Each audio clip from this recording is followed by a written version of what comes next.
Hi good morning friends, मैं विकास शिक्षा ocean में आप सभी का स्वागत करता हूं। मेरे साथियों, हम प्राचीन भारत का इतिहास वस्तुनिष्ठ प्रश्नों के माध्यम से पढ़ रहे थे और इसके तहत हमने एक मेगा सीरीज शुरू की है जो कल हमने स्टार्ट की थी। उसका नाम था प्राचीन भारत के इतिहास की मेगा सीरीज और इसके तहत हम 200 क्वेश्चनों को चर्चा पर रख रहे हैं और उसी के तहत एक क्लास आपकी पूरी हो चुकी है और आज की जो क्लास है यह दूसरी क्लास है।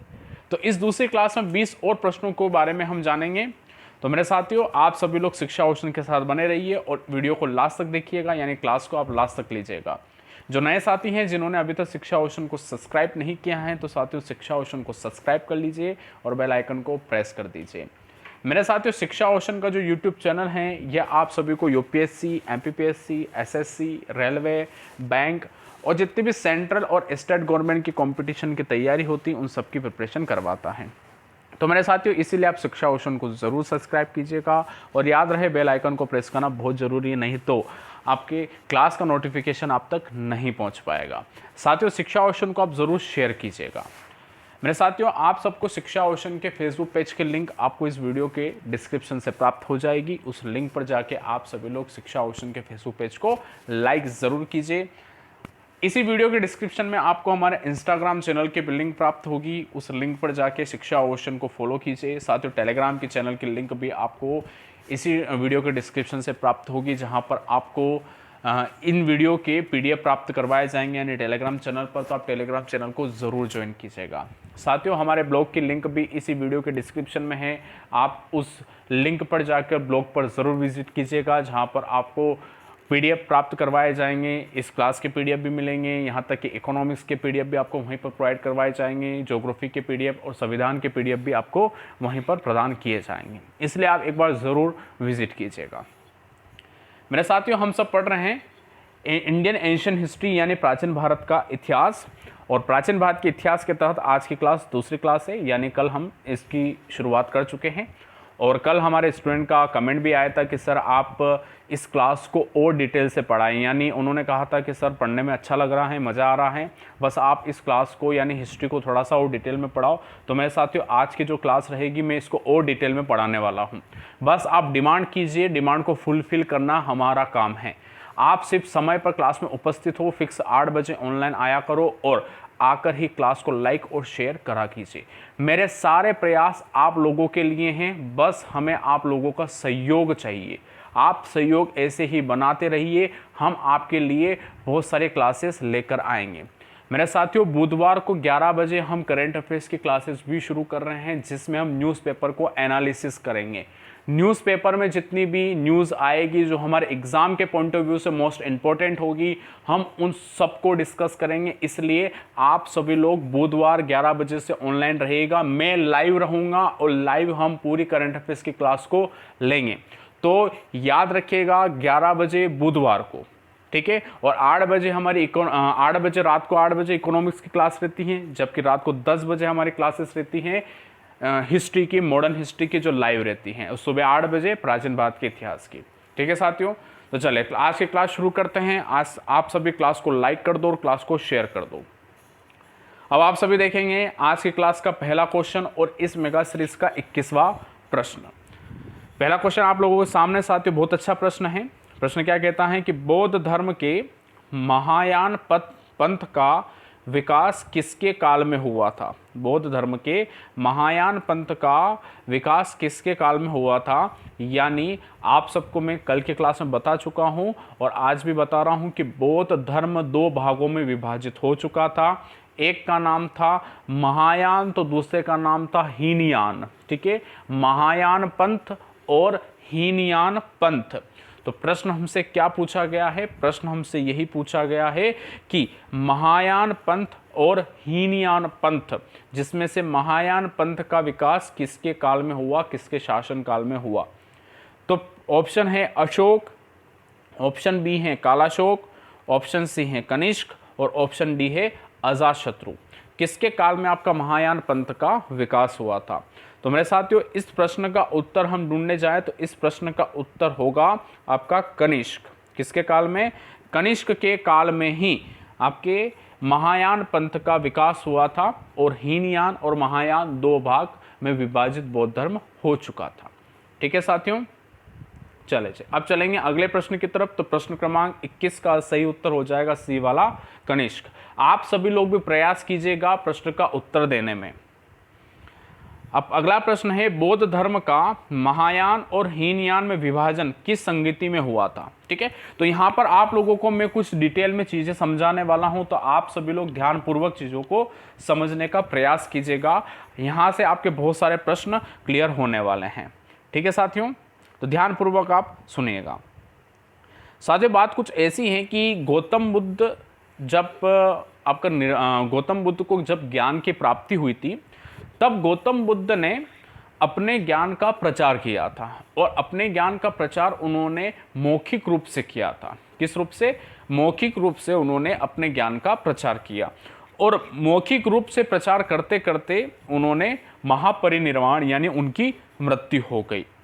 उसके पश्चात उनके जितने भी शिष्य थे, वह शिष्य गौतम बुद्ध के बताए गए रास्ते पर चल रहे थे, यानी गौतम बुद्ध के द्वारा दिए जाने वाले ज्ञान को आगे बढ़ा रहे थे, उस ज्ञान का प्रचार कर रहे थे। अब उसी समय आपके कुछ बौद्ध भिक्षुओं ने, ठीक है, बौद्ध धर्म के जो सन्यासी होते हैं उन्हें कहते हैं हम बौद्ध भिक्षु।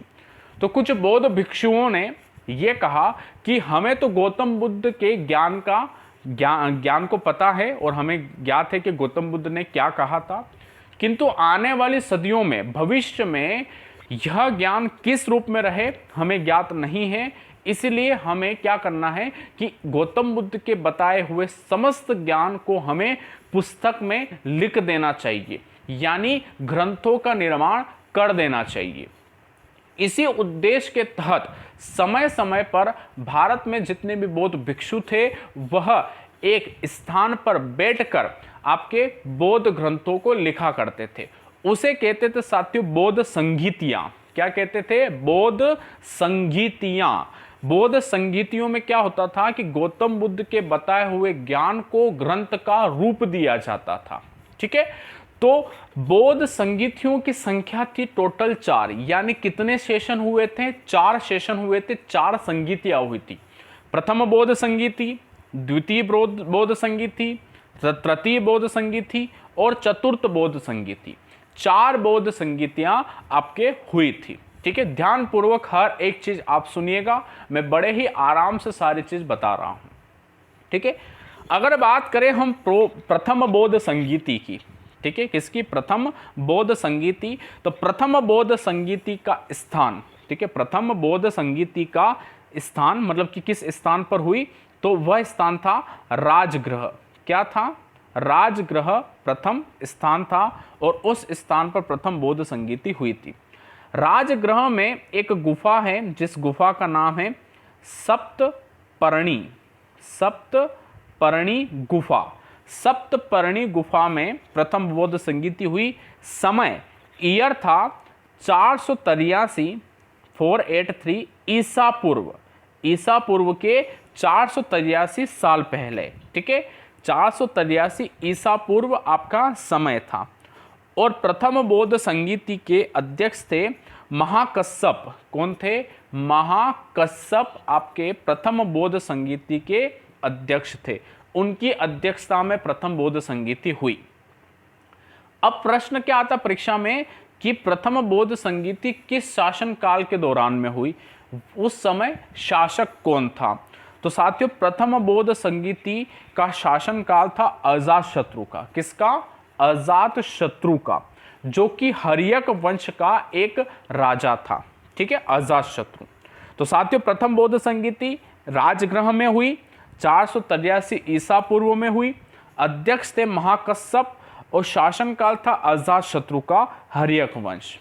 ठीक है मित्रों, उद्देश्य की बात करें यानी प्रथम बौद्ध संगीति में क्या किया गया, तो प्रथम बौद्ध संगीति में बुद्ध के जो उपदेश थे, गौतम बुद्ध के जो उपदेश थे, उन उपदेशों को 2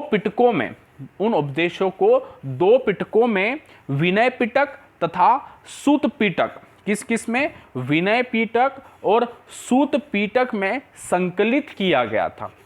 बौद्ध के जो भी उपदेश थे, उन उपदेशों को प्रथम बौद्ध संगीति के तहत 2 पिटकों में विनय पिटक तथा सूत पिटक में संकलित किया गया।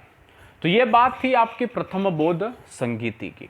ठीक है साथियों, अगर बात करते हम द्वितीय बौद्ध संगीति की, तो ध्यानपूर्वक सुनिएगा साथियों। द्वितीय बौद्ध संगीति में, तो द्वितीय बौद्ध संगीति वैशाली नामक स्थान पर हुई थी। कहाँ हुई थी? वैशाली नामक स्थान पर। और समय था 383 ईसा पूर्व। समय क्या था? 383 ईसा पूर्व। अध्यक्ष थे आपके साब कमीर। कौन थे आपके? साब कमीर या सर्वकामिनी आपके द्वितीय बौद्ध संगीति के अध्यक्ष थे साब कमीर। ठीक है। शासनकाल कालाशोक का था, यानी द्वितीय बौद्ध संगीति में शासनकाल था कालाशोक का, और कालाशोक शिशुनाग वंश का एक राजा था। शिशुनाग वंश का एक राजा कालाशोक था, और उसी के शासनकाल के दौरान वैशाली में 383 ईसा पूर्व को द्वितीय बौद्ध संगीति का आयोजन किया गया, जिसके अध्यक्ष साब कमीर थे। अब इस द्वितीय बौद्ध संगीति का उद्देश्य क्या था? तो ध्यान पूर्वक सुनिएगा। अनुशासन को लेकर मतभेद के समाधान के लिए, ठीक है, यानी बौद्ध धर्म में अनुशासन, ठीक है, अनुशासन को बनाए रखना, तो उस अनुशासन में मतभेद हुए थे।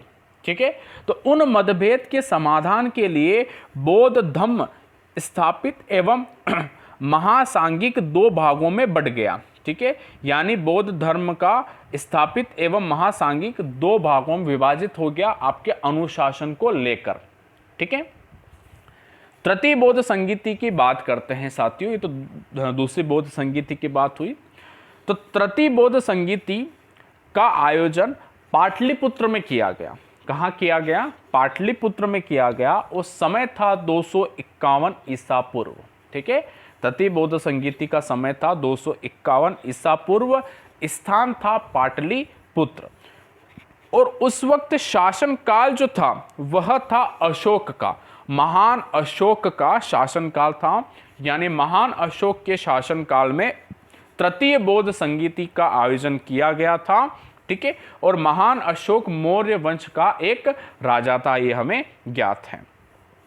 और तृतीय बौद्ध संगीति के अध्यक्ष मोगलीपुत्रम थे। कौन थे? मोगलीपुत्रम आपके तृतीय बौद्ध संगीति के अध्यक्ष थे, और मोगलीपुत्रम ही आपके अशोक के आध्यात्मिक गुरु भी माने जाते हैं। तो याद रखिएगा, तृतीय बौद्ध संगीति का आयोजन पाटलिपुत्र में हुआ था। समय था 251 ईसा पूर्व। अध्यक्ष मोगलीपुत्रम थे और शासनकाल था अशोक का। ठीक है, अब इसके पश्चात इस बौद्ध संगीति का उद्देश्य क्या था, यानी इसमें क्या कार्य किया गया। ठीक है, तो इसके अंतर्गत तीसरा पिटक, बौद्ध धर्म का तीसरा पिटक अभिधम्म पिटक जोड़ा गया। बौद्ध धर्म में तीसरा पिटक अभिधम्म पिटक जोड़ा गया था तृतीय बौद्ध संगीति के तहत। ठीक है साथियों, अब बात करते हैं चतुर्थ बौद्ध संगीति, यानी चौथी बौद्ध संगीति, जो कि आपके अंतिम बौद्ध संगीति हुई थी। और इसका आयोजन हुआ था कश्मीर के कुंडल वन में। कहाँ पर हुआ था?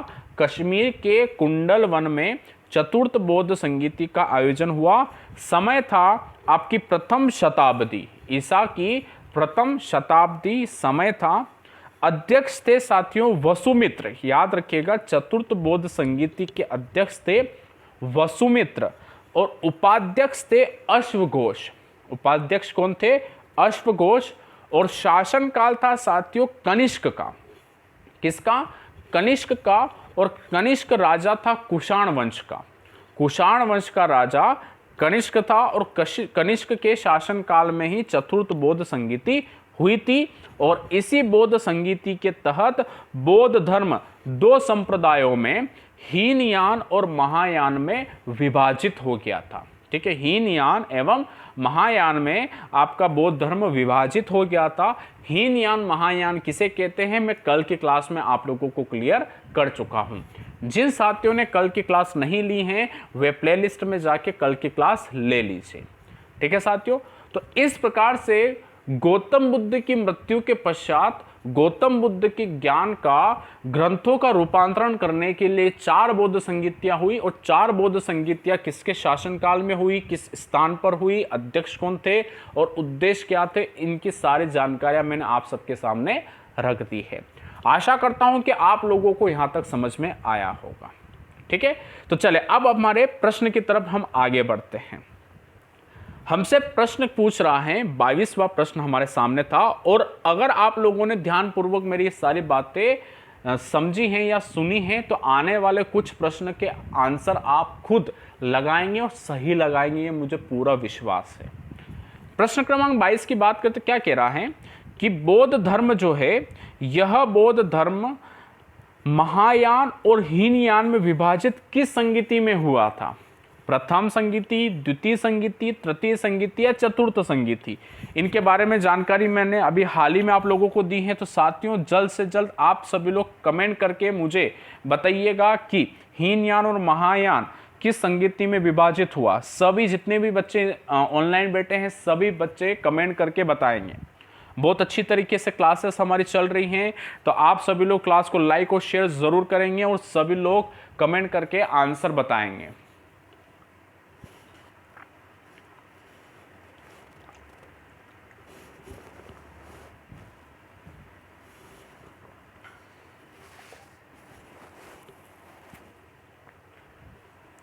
तो मेरे साथियों, हीनयान और महायान संप्रदाय में विभाजित हुआ बौद्ध धर्म किस आपके संगीति के तहत? तो चतुर्थ संगीति के तहत यह हुआ था, और शासनकाल था कनिष्क का, और ईसा की पहली सदी थी, और कश्मीर में आपके यह आयोजन किया गया था। इस संगीति का आयोजन हुआ था, और इसी संगीति के तहत बौद्ध धर्म महायान और हीनयान में विभाजित हो गया था। ठीक है, तो 22वां का सही उत्तर होगा डी वाला। चले जी, अब चलेंगे अगले प्रश्न की तरफ। देखो, अगले प्रश्न में भी हमसे बौद्ध संगीति से संबंधित ही प्रश्न पूछा गया है, और मुझे पूरा विश्वास है कि आप इसका उत्तर दे पाएंगे, क्योंकि मैंने आप सबको सारी चीजें समझा दी हैं। प्रश्न क्रमांक 23 हमसे कह रहा है कि प्रथम बौद्ध संगीति के अध्यक्ष थे। कौन व्यक्ति प्रथम बौद्ध संगीति के अध्यक्ष थे? तो option A Mahakashyap, option B Vasumitra, option C Mogaliputra Tissa, और ऑप्शन डी अश्वघोष। कौन आपके प्रथम बौद्ध संगीति के अध्यक्ष थे? तो तुरंत आप सभी लोग साथियों जल्द से जल्द प्रथम बौद्ध संगीति के अध्यक्ष के बारे में मुझे बता दीजिए। सभी लोग कमेंट करके मुझे बताएंगे कि प्रथम बौद्ध संगीति के अध्यक्ष कौन थे। सभी लोग बताएंगे कमेंट करके। आप सबके अंदर मुझे आपकी एक्टिविटीज़ को दिखना चाहिए। आप सभी लोग एक्टिव रहते तो मुझे बहुत अच्छा लगता है। जैसे कल की क्लास में आप सभी लोग बहुत अच्छी तरीके से उत्तर दे रहे थे, मैं आशा करता हूं कि आज की क्लास में भी आप उतने ही जोश से उत्तर देंगे, और कल जितनी संख्या क्लास में थी उससे ज़्यादा संख्या आज होगी, और आज से भी ज़्यादा संख्या कल की क्लास में होगी, मुझे पूरा भरोसा है। साथियों, छात्रों को बढ़ाने की जिम्मेदारी आप लोगों के पास है। अगर आप लोग छात्रों की संख्या को बढ़ाते हो तो हमें पढ़ाने में बहुत मज़ा आएगा। हम आपके लिए बहुत सारे सब्जेक्ट को जल्द से जल्द शुरू करने का प्रयास करेंगे। हमारे प्रयास साथियों आप लोगों के लिए ही है, तो आशा करता हूं कि आप सभी लोगों को हमारे प्रयास अच्छे लग रहे होंगे, और हमारे प्रयास को आप मजबूत करने के लिए हमारे क्लास को शेयर ज़रूर कर रहे होंगे। तो मित्रों, प्रथम बौद्ध संगीति के अध्यक्ष कोई और नहीं, आपके महाकश्यप थे। ठीक है, कौन थे? महाकश्यप। तो यानी प्रश्न क्रमांक 23 का सही उत्तर होगा ए वाला, महाकश्यप। ठीक है मित्रों, चलो अब अगले प्रश्न की तरफ चलेंगे। प्रश्न क्रमांक 24 बहुत अच्छा प्रश्न है। दूसरी बौद्ध संगीति के अध्यक्ष कौन थे? दूसरी बौद्ध संगीति के अध्यक्ष कौन थे? Option A Mahakashyap, option B Vasumitra, option C Moggaliputta Tissa, और ऑप्शन डी सबकमी। कौन व्यक्ति आपके दूसरी बौद्ध संगीति के अध्यक्ष थे? और यह जानकारी भी मैं आपको इस वीडियो में दे चुका हूं। तो साथियों, देर किस बात की है? प्रश्न आप लोगों ने पढ़ लिया है, ऑप्शन आप लोगों के सामने हैं, जानकारियां सब मैं आप लोगों को दे चुका हूं। तो देर क्यों लग रही है कमेंट करके उत्तर देने में? तो जल्द से जल्द कमेंट करके उत्तर दीजिएगा साथियों। सभी लोग जल्द से जल्द कमेंट करके उत्तर दीजिए।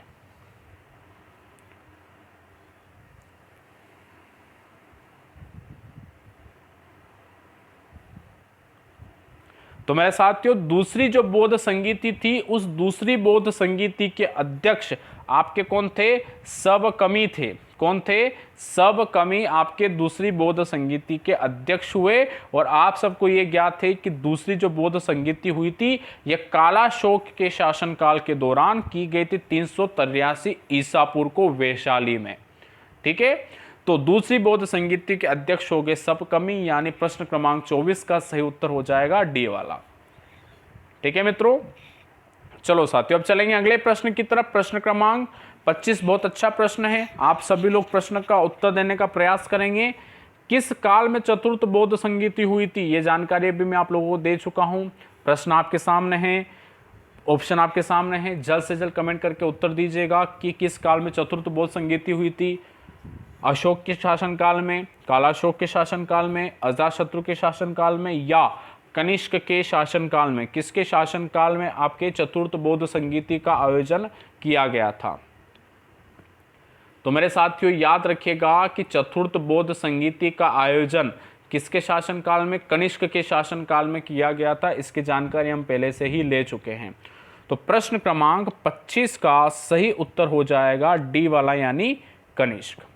ठीक है मित्रों, चलो अब चलेंगे अगले प्रश्न की तरफ। अगले प्रश्न पर चलने से पहले साथियों, जिन्होंने अभी तक भी आज की क्लास को लाइक नहीं किया है और शेयर नहीं किया है, तो साथियों जरा क्लास को लाइक कर दो, शेयर कर दो। आपका एक लाइक और आपका एक शेयर मुझे ऊर्जा देता है क्लास को अच्छे से बनाने में, इसलिए आप सभी लोग क्लास को लाइक शेयर जरूर करें और अपने फ्रेंड्स को इनवाइट कीजिए शिक्षा ओशन पर क्लास लेने के लिए। ठीक है, आप उनको पर्सनली बात कीजिए इस प्लेटफॉर्म तक लाने के लिए। शिक्षा ओशन को सब्सक्राइब करवाइए, बेल आइकन को प्रेस करवाइए। याद रहे साथियों, बेल आइकन को प्रेस करना जरूरी है, अन्यथा क्लास के नोटिफिकेशन आप तक नहीं पहुंच पाएंगे। ठीक है, एक बार पुनः मैं आप लोगों को बता दूं कि बुधवार को हम 11 बजे, सुबह 11 बजे हम पढ़ने वाले हैं करंट अफेयर्स। हम 11 बजे सुबह रोज प्रतिदिन न्यूज़पेपर को एनालिसिस करेंगे। मैं आपके सामने विभिन्न न्यूज़पेपर्स लेके आऊँगा, उनकी कटिंग्स लेके आऊँगा और आपके सामने उन न्यूज़पेपर को डिस्कस करूँगा। लाइव सेशन रहेगा करंट अफेयर्स का यह। तो आप सभी लोग बड़ी संख्या में 11 बजे बुधवार को करंट अफेयर्स की क्लास लेंगे। ठीक है मित्रों, चलो साथियों अब चलेंगे हम अगले प्रश्न पर। प्रश्न क्रमांक 26। प्रश्न क्रमांक 26 की बात करें तो हमसे कह रहा है कि गौतम बुद्ध के गृह त्याग को कौन सा चिन्ह बताते हैं। यानी मैं आपको बता दूं साथियों कि गौतम बुद्ध से जीवन से जुड़े कुछ आपके महत्वपूर्ण जो घटनाएं थी, गौतम बुद्ध की जीवन से जुड़ी हुई कुछ महत्वपूर्ण घटनाएं थी, उन महत्वपूर्ण घटनाओं को किन्हीं किन्हीं चिन्हों के माध्यम से प्रदर्शित किया जाता है। ठीक है, तो उनमें ही आपके गौतम बुद्ध के जीवन की एक घटना थी गृह त्याग करने की घटना। अब यह जो गृह त्याग करने की घटना है, इस घटना को किस चिन्ह से प्रदर्शित किया गया? तो ऑप्शन है घोड़ा, ऑप्शन है कमल, ऑप्शन है चक्र और ऑप्शन है स्तूप। ठीक है, तो साथियों हम एक एक चिन्ह को डिस्कस करते हैं। हमारे सामने 4 ऑप्शन और 4 चिन्ह हैं, तो मैं आपके सामने इन चारों चिन्हों का मतलब आपको समझा देता हूं, ताकि परीक्षा में कभी इन चिन्हों से संबंधित परीक्षा में प्रश्न आए तो आप सोल्व कर पाओ। ठीक है, तो साथियों गौतम बुद्ध के जीवन में स्तूप शब्द का मतलब ये था कि परिनिर्वाण होना। क्या होना? परिनिर्वाण होना, यानी मृत्यु हो जाना। स्तूप का मतलब क्या होता है? मृत्यु हो जाना। मैं आप लोगों को बता देता हूं साथियों, आपने अनेक स्तूप देखे होंगे जिसमें सांची का स्तूप आपका प्रसिद्ध है। सांची के स्तूप की अगर हम बात करें तो स्तूप की आकृति होती है उल्टे कटोरे जैसी। जो कटोरा होता है हमारे घर में, उसको अगर आप उल्टा रख दोगे, ठीक है, तो उसकी आकृति हो जाएगी स्तूप जैसी। और जो स्तूप होते हैं, इन स्तूप में बौद्ध भिक्षुओं के अवशेष रखे जाते हैं। क्या रखे जाते हैं? बौद्ध भिक्षुओं के अवशेष। मरने के पश्चात उनके अवशेष को संरक्षित किया जाता है स्तूप बनाकर। तो स्तूप किसका प्रतीक हो गया? स्तूप हो गया मृत्यु का प्रतीक। ठीक है। फिर चक्र, चक्र का तात्पर्य होता है साथियों प्रथम उपदेश देना। गौतम बुद्ध ने जब प्रथम उपदेश दिया था तो उसको प्रदर्शित किया गया चक्र से। किससे किया गया साथियों? चक्र से प्रदर्शित किया गया था। ठीक। इसके पश्चात कमल, कमल का जो पुष्प है, कमल का पुष्प का मतलब होता है जन्म का प्रतीक। गौतम बुद्ध के जन्म का प्रतीक माना जाता है कमल का चिन्ह। ठीक है। और घोड़े की बात करें तो घोड़े का तात्पर्य होता है ग्रह त्याग करना। ठीक है। घोड़े चिन्ह का तात्पर्य होगा, घोड़े के सिंबल का मतलब होगा ग्रह को त्याग करना। और ग्रह त्याग करने का एक शब्द प्रयोग लाया जाता है जिसे अपन कहते हैं महाभिनिष्क्रमण। क्या कहते हैं? महाभिनिष्क्रमण। महाभिनिष्क्रमण यानी ग्रह त्याग करना और चिन्ह प्रदर्शित किया गया है घोड़े का। ठीक है। और हमसे प्रश्न क्या पूछा गया है कि गौतम बुद्ध के ग्रह त्याग करने का कौन से चिन्ह को बताया जाता है? तो कौन सा चिन्ह होगा वो? ए वाला यानी घोड़ा। कमल तो हो गया आपका जन्म का प्रतीक, चक्र हो गया प्रथम उपदेश और स्तूप हो गया आपका परिनिर्वाण। ठीक है। तो परिनिर्वाण यानी मृत्यु। यह आपके कुछ चिन्हों का मतलब होता है जो मैंने आप लोगों के सामने बताया है। तो प्रश्न क्रमांक 26 का सही उत्तर होगा ए वाला यानी घोड़ा। चले साथियों, अब चलेंगे अगले प्रश्न पर। प्रश्न क्रमांक 27 बहुत अच्छा प्रश्न है। प्रश्न क्रमांक 27 आप सबके सामने। गौतम बुद्ध के निर्वाण को कौन सा चिन्ह बताया जाता है? गौतम बुद्ध के निर्वाण को कौन सा चिन्ह बताया जाता है? यह हमसे प्रश्न पूछा गया है। ठीक है। तो मैं आप लोगों को बता देता हूं कि जो निर्वाण शब्द है, निर्वाण शब्द का मतलब क्या होता है मैं आप लोगों के सामने बताता हूं। निर्वाण शब्द का तात्पर्य होता है ज्ञान। क्या होता है? ज्ञान। ठीक है। तो गौतम बुद्ध के निर्वाण को कौन सा चिन्ह बताया गया है? तो आपको पता है साथियों कि कमल का मतलब तो हो गया जन्म का प्रतीक, चक्र का मतलब हो गया प्रथम उपदेश और घोड़े का मतलब हो जाता है आपका ग्रह त्याग करना। अब बचा कौन? बोधि वृक्ष। और आप सबको पता है साथियों कि गौतम बुद्ध को बोधि वृक्ष के नीचे ही ज्ञान की प्राप्ति हुई थी और ज्ञान का मतलब यहां पर निर्वाण है। तो प्रश्न क्रमांक 27 का सही उत्तर डी वाला यानी क्या होगा? बोधि वृक्ष होगा। ठीक है मेरे साथियों, यहां तक आप लोगों को समझ में आया ना? समझ में आया तो जरा क्लास को लाइक कर दो, क्लास को शेयर कर दो। ठीक है। और आपको मैं एक बार फिर से कह रहा हूं, रात को 8 बजे इकोनॉमिक्स की क्लास रहती है, सभी बच्चे उपस्थित होंगे। सुबह 8 बजे हम प्राचीन भारत के इतिहास की क्लास पढ़ रहे हैं। बुधवार 11 बजे से करंट अफेयर्स की क्लास शुरू होगी, लाइव रहेगी। और रात को 10 बजे हमारी क्लास रहती है मॉडर्न हिस्ट्री की, आधुनिक भारत के इतिहास की लाइव क्लास। ठीक है। तो उसको लेना भी आप मत भूलिएगा, यानी रात को 10 बजे आप सभी लोग ऑनलाइन रहिएगा। ठीक है मित्रों। चलो साथियों, अब चलेंगे अगले प्रश्न पर। प्रश्न क्रमांक 28 बहुत अच्छा प्रश्न है। प्रश्न क्रमांक 28 क्या कहता है कि गौतम बुद्ध के जीवन को कौन सा चिन्ह बताया गया? अभी मैंने आप लोगों के सामने सारे चिन्हों को बताया है, तो अब आप आसानी से बता सकते हैं कि गौतम बुद्ध के जीवन को या जन्म को कौन सा चिन्ह के रूप में बताया जाता है। तो बोधि वृक्ष, कमल, घोड़ा, चक्र। सभी लोग इस प्रश्न का उत्तर देंगे। कमेंट बॉक्स में जल्द से जल्द इस प्रश्न का उत्तर दीजिए। आपके पास समय है मात्र 10 सेकंड का। सभी बच्चे जितने भी ऑनलाइन बैठे हैं, सभी बच्चे इसका उत्तर देने का प्रयास करेंगे, चाहे गलत हो, किंतु आपको उत्तर देना ही पड़ेगा।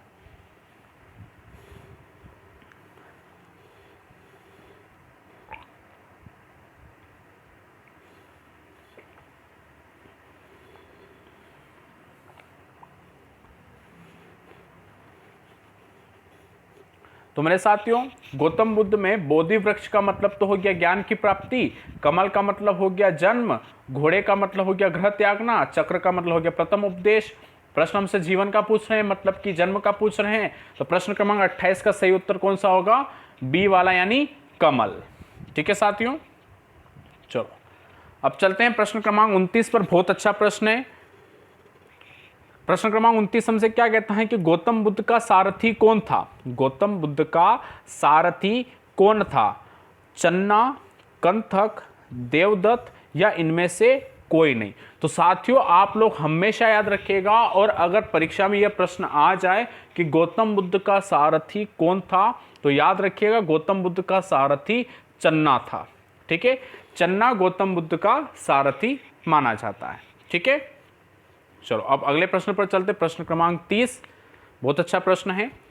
कंथक का गौतम बुद्ध के जीवन में क्या संबंध रहा है? कंथक का गौतम बुद्ध के जीवन में संबंध क्या रहा है? ऑप्शन है सारथी का, घोड़े का, नौकर का या पत्नी का। तो आप सबको पता है साथियों कि सारथी तो चन्ना था, तो चन्ना तो हो नहीं सकता, पत्नी भी नहीं होगी, नौकर भी नहीं होगा। राइट आंसर होगा आपका घोड़ा। ठीक है, कंथक गौतम बुद्ध का शाही घोड़ा था साथियों। तो प्रश्न क्रमांक 30 का सही उत्तर हो जाएगा बी वाला घोड़ा।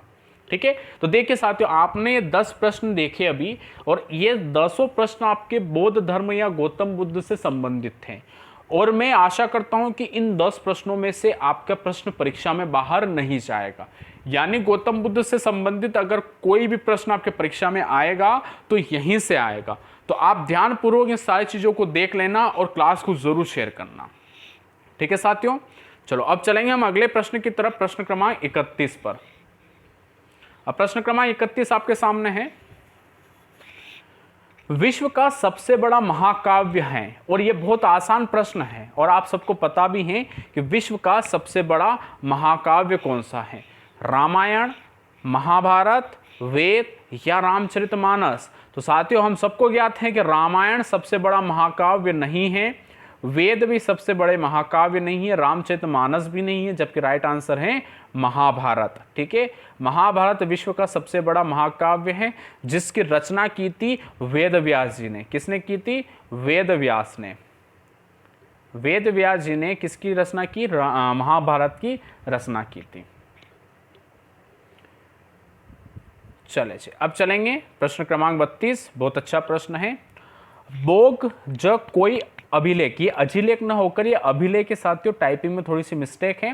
बोग ज कोई अभिलेख कहाँ खोजा गया है? ये एक प्रकार का अभिलेख है, अभिलेख का नाम है बोगज कोई अभिलेख। इसको कहाँ खोजा गया है? तो ऑप्शन है भारत, ईरान, सीरिया, टर्की। तो साथियों मैं आप लोगों को बता दूं कि बोगज कोई जो अभिलेख हैं, यह अभिलेख 14वीं शताब्दी का है। कौन सी का है? 14वीं शताब्दी, और ये भी ईसा पूर्व की। ठीक है, ईसा पूर्व की 14वीं शताब्दी का यह अभिलेख है, और इस अभिलेख पर इंद्र, दशरथ और आर्य जितने भी राजाएं थे तथा आर्य के जितने भी देवता थे, उन सभी देवताओं का वर्णन, यानी इंद्र, दशरथ, आर्य राजाओं और आर्य देवताओं के वर्णन इस अभिलेख पर उखेरे गए हैं। यहाँ से हमें इन देवताओं का वर्णन मिलता है। अब प्रश्न हमसे क्या कहा गया है कि ये अभिलेख कहाँ खोजा गया? तो याद रखिएगा यह भारत में नहीं है, ईरान और सीरिया में भी नहीं है। ये राइट आंसर इसका टर्की, तुर्की में इसको खोजा गया है। ठीक है, तो याद रखिएगा तुर्की में एक अभिलेख है जिसका नाम है बोगज कोई अभिलेख, जो कि 14वीं शताब्दी का ईसा पूर्व का यह अभिलेख है, जिसमें इंद्र, दशरथ और आर्य राजाओं का उल्लेख किया गया है। ठीक है, तो प्रश्न क्रमांक 32 का राइट आंसर डी वाला यानी टर्की होगा। चलो साथियों अब अगले प्रश्न पर चलते हैं। अगला प्रश्न भी बहुत अच्छा प्रश्न है, और यह प्रश्न अनेकों बार परीक्षाओं में पूछा जाता है और आगे भी पूछा जाता रहेगा। प्रश्न क्या है? अष्टांग संग्रह किसकी रचना है? अष्टांग संग्रह की रचना किसने की? तो बाणभट्ट, वांगभट्ट, हर्ष या पाणिनि। तो मेरे साथियों आप याद रखिएगा, आप सभी लोग इतने में उत्तर देने का प्रयास कीजिए, कमेंट बॉक्स में उत्तर दीजिए कि अष्टांग संग्रह किसकी पुस्तक है। तो आप तुरंत उत्तर दीजिए। इतने में मैं आपको बता देता हूं कि अष्टांग संग्रह क्या है। साथियों अष्टांग संग्रह में आयुर्वेद से संबंधित एक पुस्तक है, और इस अष्टांग संग्रह में आयुर्वेद के अनेक फॉर्मूले तथा आयुर्वेद की अनेक जड़ी बूटियों के बारे में वर्णन किया गया है। यहाँ तक कि आयुर्वेद के माध्यम से शल्य चिकित्सा का वर्णन भी अष्टांग संग्रह में किया गया है। ठीक है, अब इस पवित्र और इतनी बड़ी पुस्तक और आज के ज़माने में इतनी मोस्ट इम्पोर्टेंट पुस्तक जो कि मेडिकल साइंस में यह बहुत एक उच्च ओहदा रखती हैं, इस पुस्तक के रचयिता कौन हैं? तो साथियों याद रखिएगा, अष्टांग संग्रह के रचयिता वांग भट्ट हैं। कौन है? वांग भट्ट। तो प्रश्न क्रमांक 33 का सही उत्तर होगा बी वाला, वांग भट्ट। ठीक है साथियों, चलो अब अगले प्रश्न पर हम चलेंगे, प्रश्न क्रमांक 34। अब प्रश्न क्रमांक 34 क्या कह रहा है? तो देखिएगा, प्रश्न हमसे कह रहा है कि भैया 8वीं सदी में त्रिकोणीय संघर्ष किसके बीच हुआ था? 8वीं सदी की बात है और इस बीच में त्रिकोणीय संघर्ष यानी 3 राजाओं या 3 राज्यों के बीच का संघर्ष किस किस के बीच में हुआ था? तो चालुक्य, पल्लव और पांड्य। ऑप्शन बी चालुक्य, राष्ट्रकूट और यादव। ऑप्शन सी चालुक्य, परमार और सोलंकी। और डी है चोल, चेर और पांड्य। अब प्रश्न हमसे क्या है कि त्रिकोणीय संघर्ष और वो भी 8वीं सदी में किसके बीच में हुआ था? तो बहुत अच्छा प्रश्न है, आप सभी लोग अच्छे से याद रखिएगा कि त्रिकोणीय संघर्ष जो था यह चालुक्य, पल्लव और पांड्य के बीच में हुआ था। और ये तीनों जो आपके राजवंश हैं, यह राजवंश आपके दक्षिण भारत के राजवंश हैं और इन तीनों राजवंश के बीच में कहीं बार हमें झड़प देखने को मिली है। इतिहास में इन तीनों के बीच में अनेक लड़ाइयाँ को उल्लेख मिलता है। तो 8वीं सदी में इन तीनों के बीच में युद्ध हुआ था जिसे हम कहते हैं त्रिकोणीय संघर्ष। ठीक है, तो प्रश्न क्रमांक 34 का सही उत्तर ए वाला होगा। अब चलेंगे अगले प्रश्न पर, प्रश्न क्रमांक 35। बहुत अच्छा प्रश्न है। कोरोमंडल शब्द को निम्नलिखित में से किस राज्य के राजाओं से लिया गया है? यानी किस राज्य के इतिहास में कोरोमंडल शब्द का उल्लेख किया गया है? तो ऑप्शन है चेर, चोल, पांड्य या पल्लव। तो साथियों इसका आसान सा प्रश्न का उत्तर मैं आपको बताता हूं, चोल इसका सही उत्तर होगा। ठीक है, कोरोमंडल जो शब्द है वो चोल राज्य से संबंधित है। ठीक है, और कोरोमंडल एक तट है जो कि दक्षिण भारत का, जो प्रायद्वीपीय भारत है उसका दक्षिण पूर्वी तट है, तट रेखा है, और उसी तट रेखा का नाम आपका कोरोमंडल है जो कि आपका संबंध रखता है चोल राज्य से। ठीक है, किससे? चोल राज्य से, चेर, पांड्य और पल्लव से नहीं, ओनली चोल से। अब प्रश्न क्रमांक 36 बहुत अच्छा प्रश्न है। अब प्रश्न क्रमांक 36 क्या कह रहा है कि कौन सा गलत कथन है? कौन सा कथन गलत है? तो ऑप्शन ए पांड्य वंश की राजधानी मदुरई थी। ऑप्शन बी चेरों की राजधानी वंशी थी। ऑप्शन सी विदेह राज्य की राजधानी मिथिला थी और इनमें से कोई नहीं। और हमसे प्रश्न क्या पूछा गया है कि इनमें से कौन सा कथन गलत है, यानी हमें गलत कथन का चुनाव करना है। तो साथियों जरा देखते हैं कौन सा कथन गलत होगा। तो ए वाले ऑप्शन पर हम चलें तो ए वाला ऑप्शन कह रहा है कि पांड्य वंश की राजधानी मदुरई थी। तो यह कथन बिल्कुल सही है कि पांड्य वंश की राजधानी मदुरई थी। चेरों की राजधानी वंशी थी, तो यह कथन भी बिल्कुल सही है कि वंशी राजधानी चेरों की थी। विदेह राज्य की राजधानी मिथिला थी, तो यह कथन भी बिल्कुल सही है कि मिथिला राजधानी विदेह राज्य की थी। तो अब गलत कथन तो हमसे मिला नहीं, तो ऑप्शन डी क्या कहता है कि कोई नहीं। तो राइट आंसर आपका क्या होगा? डी वाला। ठीक है, तो आप लोगों को याद रखना आवश्यक है कि पांड्य राजवंश की राजधानी मदुरई, चेर राजवंश की राजधानी वंशी और विदेह राजवंश की राजधानी मिथिला हुआ करती थी। ठीक है, अब अगले प्रश्न पर हम चलेंगे, प्रश्न क्रमांक 37 आप सभी का इंतजार कर रहा है।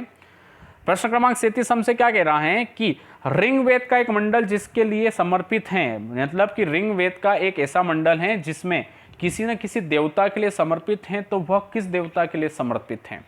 तो उस पर हम चर्चा करें उससे पहले मैं आपको बता दूं कि ऋग्वेद में कुल 10 मंडलों का वर्णन है। कितने मंडल?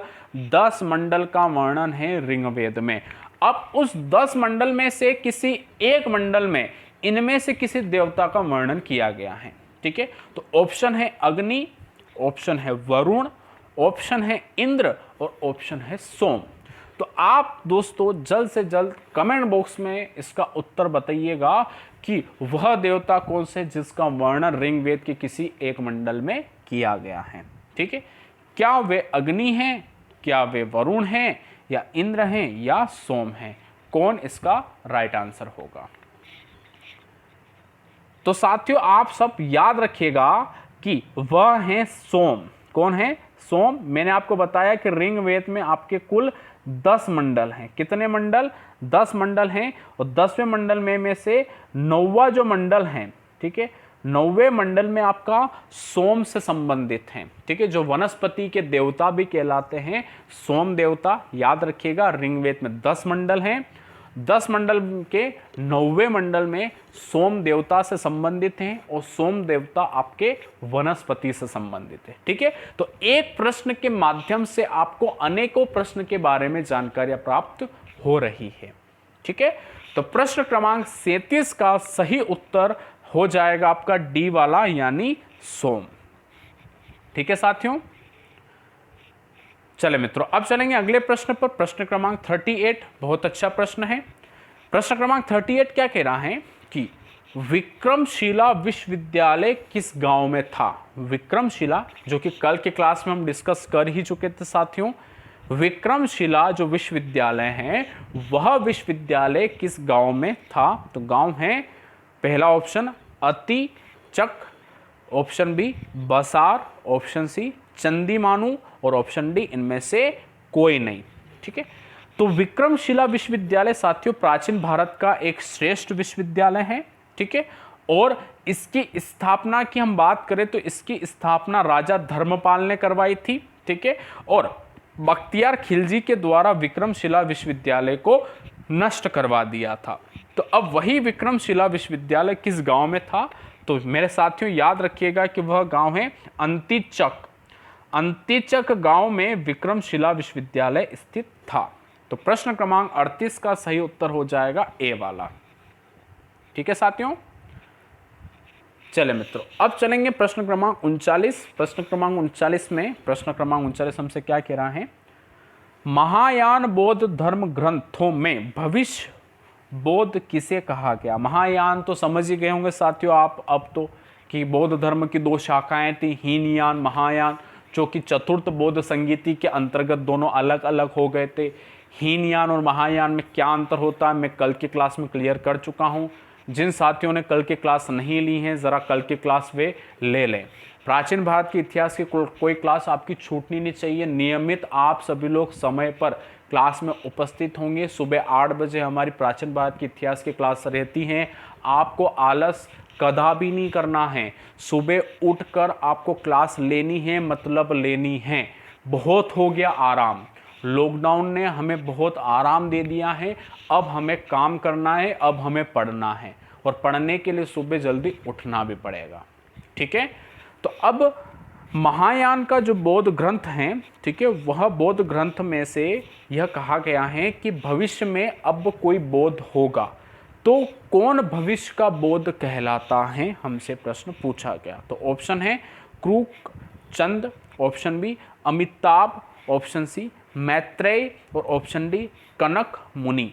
तो साथियों याद रखिएगा भविष्य का बौद्ध माना जाता है मैत्रेय को। मैत्रेय ऋषि जो हैं उन मैत्रेय ऋषि को आपका भविष्य का बौद्ध माना गया है। तो प्रश्न क्रमांक 39 का सही उत्तर हो जाएगा सी वाला। ठीक है साथियों, अब चलते हैं आज के सेशन यानी आज की क्लास के आखिरी प्रश्न की ओर। और आज की क्लास का आखिरी प्रश्न आप लोगों से कुछ इस प्रकार से प्रश्न पूछ रहा है कि किन 2 वंशों ने राष्ट्रकूटों के साथ उत्तर भारत का राज्य संभाला था? यानी राष्ट्रकूट जो राजवंश है जिसके बारे में हम कल चर्चा कर रहे थे कल की क्लास में, राष्ट्रकूट वंश ने आपके उत्तर भारत में भी आपका साम्राज्य फैलाया था। किंतु यह उत्तर भारत का जो साम्राज्य था यह साम्राज्य किन 2 वंशों के साथ संभाला गया था? तो ऑप्शन है प्रतिहार और परमार, ऑप्शन बी है प्रतिहार और चंदेल, ऑप्शन सी है प्रतिहार और चोल, और ऑप्शन डी है प्रतिहार और पाल। ये पोल ना होकर पाल है साथियों। ठीक है, तो कौन 2 राजवंश थे जिन्होंने राष्ट्रकूट के साथ उत्तर भारत का राज्य संभाला था, तो याद रखिएगा वे दोनों थे आपके प्रतिहार और पाल।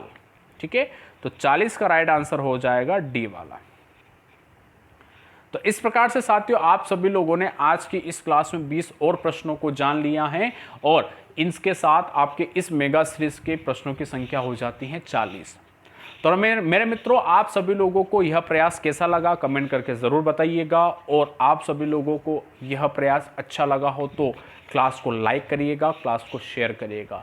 साथियों, बुधवार को 11 बजे, सुबह 11 बजे हम करंट अफेयर्स के लाइव क्लास शुरू कर रहे हैं, तो आप ज़रूर उस क्लास में उपस्थित होना और सभी लोगों को उपस्थित करने के लिए निमंत्रण भी आप लोगों को देना है।